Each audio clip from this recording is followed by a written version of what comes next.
So integration can happen with much, little, or even no effect on the learning process, depending on how well teachers are trained and how where along the lines in the SAMR model, which I'll refer to later, or in just a bit rather, its usage falls. So now that I've mentioned the SAMR model, I'll go ahead and go to that model. So I would actually like to know, just if you can just add in the chat room, yes or no, have you heard of the SAMR model?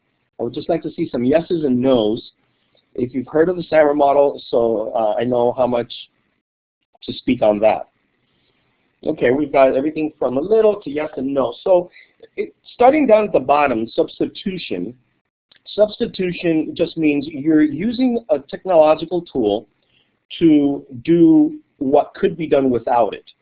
So if you open up a word processor and just type something out and send it to a printer and hand it in, that would be substitution. There's not much advantage to using technology only at the substitution level. As a matter of fact, if all you do is ever stay on the substitution level, my recommendation is to save your money and spend it in other ways, because you're not truly using these expensive tools to the best of their ability. Going up to augmentation, now there's something that is advantageous, such as, let's say you are typing that said paper on a word processor, but now you're leveraging the fact that you can spell check, the fact that you can turn it in electronically rather than printing it out, so you can maybe email it and such. So you're starting to use the benefits of the technological tool. Up to modification, this is where the transformation begins to happen, and now you're starting to do things the way they could not be done before. So now having students collaborate on one document, using Google Docs, for example, would be a way that it's transformed. Now we can all work together. In preparation for today, Peggy and Wes and I, we all shared in that Google Doc, and we were all doing it at the same time. That's different. Going up to redefinition, now we're really talking about things that just couldn't be possible before. Before we could collaborate, but now we're doing it electronically. So that's the modification in there. But going up to redefinition is when you now are publishing to the world, and you're having the world have the input into what you've done. Going back and forth, reposting, and that's just a real fun part. And that is where we have seen, at least at our school, and many of the schools I've visited, where the real fun begins, and the students get so engaged when they see that they have such a broad audience and they're sharing ideas around the world.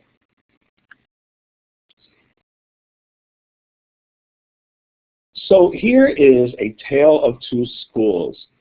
As I thought this up, I kind of thought, those of you who are a little older than 20 might remember Goofus and Gallant. Remember Goofus and Gallant?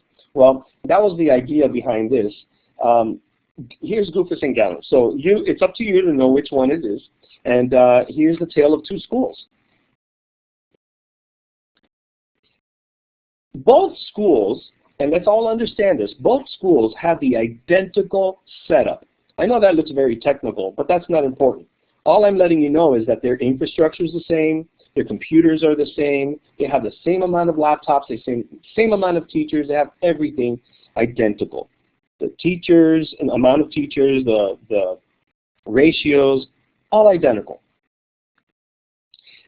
School A adopted a one-to-one because they thought it would make them, notice the quotation marks, 21st century. That's what they thought. They said, well, iPads seem to be the thing to do, or Chromebooks, be it what it may. So we're going to do that because it seems to be the trend in education.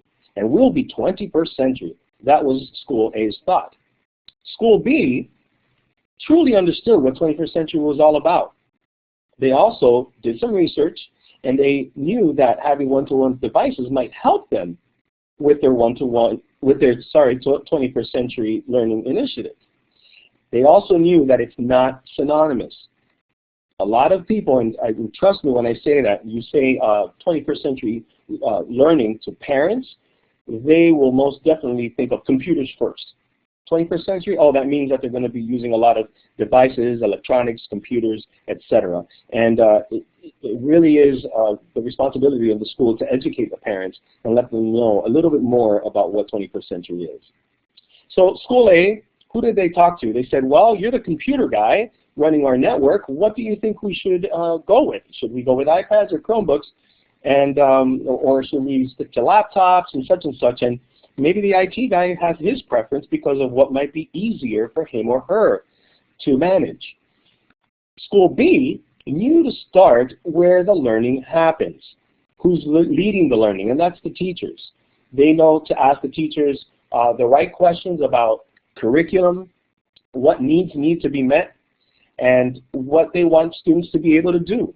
SWABAT, students will be able to. That doesn't change. Good teaching has never changed. It's always been about what you want to get the students to be able to do and using whatever resources you have to get that done. School A spent lots of time looking for all the right gadgets, all the right apps. How can we look, what websites are we going to use? And they put that first. They put that cart before the horse there. Whereas School B provided professional development for teachers.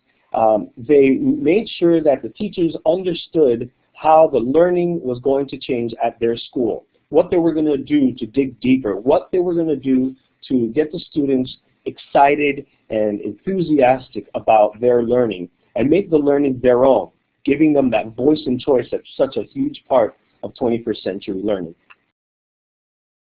School A, they thought that just because it's digital, they were doing anything.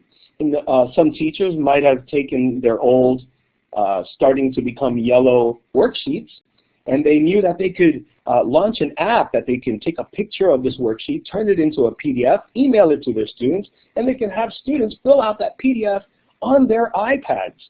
And they felt like, wow, I am so 21st century, when in fact all they're doing was just substitution down at the very bottom level of the SAMR model. Now there is a time and a place to turn a document to a PDF and fill it out for ease of use. Maybe to get it from point A to point B more easily rather than waiting until the student comes back to school, if the student is sick or the teacher. So there is a time and a place to do something that low at the level. But when I speak about that, I speak about when they do that the entire time. So this is where I get to appropriate use. The image I chose was one of a student feeling for the appropriate moisture in soil. So if you want a student to understand the difference between soil that is too dry, soil that is too moist, and soil that is just right for the planting of, let's say, pumpkin seeds, what app would you download for that? What web resource would you have them go to for that? Or is it just time to put the pads aside and get their hands in the dirt and have them feel and come to that conclusion? Now once they've done that and hopefully wash their hands, they can then grab their iPads and write about it. They could take a picture of the differences. They can then, once that seed is growing, a QR code can be placed on the planters themselves that lead to more information about pumpkins. So now they have the information with them on their iPads rather than having to pack up, go to the library, and take out the encyclopedia letter P for pumpkin, which, by the way, was taken out by the person who's studying parsley. So see, that's where we leverage the technology for the right reasons. So going back to School B, they discovered how to do new things in new ways rather than doing old things old ways with just the new technology. School A, they've seen a change in their electric bill, but not in student engagement.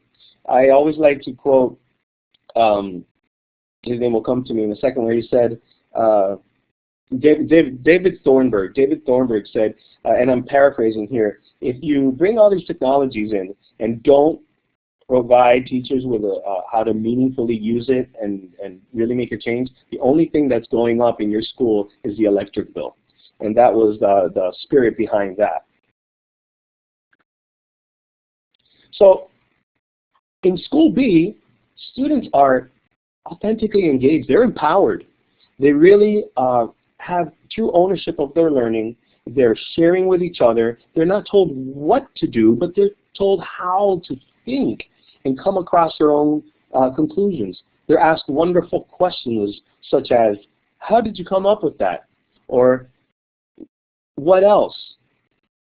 Is there another way to think about that? How did you come across to that conclusion?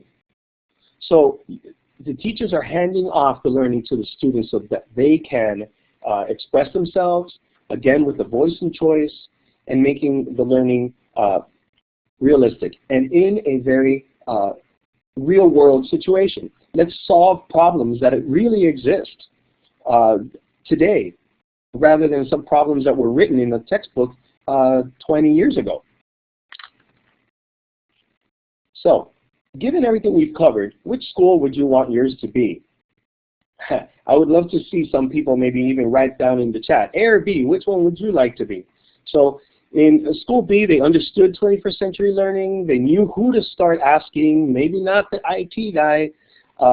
Fortunately for me, I am the IT guy and the ed tech person, so I'm in a very fortunate position that unless I develop a split personality, I'm not going to disagree with myself. But I know that it is definitely a topic in many schools where the IT people have their job to do, the ed tech people are trying to do some really cool and interesting stuff, and oftentimes those things clash or seemingly clash. So I encourage everyone to make sure that you communicate up top, and admins listen carefully, and teachers communicate this with your admins. There needs to be a very close relationship, and by close I mean a nice weekly meeting between the IT directors and the IT people and the EdTech integrators and the people trying to get this done. Because there's nothing more frustrating than trying to go to a certain website or leverage a certain tool just to find out at the last minute that it's been blocked by a filter because maybe your planning happened at home and it worked perfectly fine there, but you get to school and then you notice that it's blocked. And then you have to fill out paperwork that takes 3 working weeks to get back to you. Maybe that's a bit much, but you know what I'm saying. So that's very important. So School B discovered how to do things in new ways with these new devices, not just these same old with the new technology. PD. I can't begin to tell you how important PD is. And, well, I can begin to tell you because those will be our next set of slides. Our school was very fortunate. When we decided to go with one-to-one iPads, we also embarked on project-based learning. And you probably have heard of him before, Tony Vincent. Tony Vincent came to our school, and he is basically our godfather when it comes to project-based learning, and doing so with iPads. So he came to be with us, and it was not a one-time deal. He came in during teacher work week. He came several times during that first year. He came back several times during the second year, and most of the time for a full week at a time, and that made all the difference. Our school is also fortunate enough to have 3 technology integrators for a school of only 300 students, where they get to plan, co-plan, teach, co-teach with the teachers, and they really do provide almost a daily dose of professional development. So as much help as you can get, find the smartest the most enthusiastic ed tech people in your school to kind of join in and make a little workforce of people that are enthusiastic about it, stay on top of things, and they could be your internal professional development.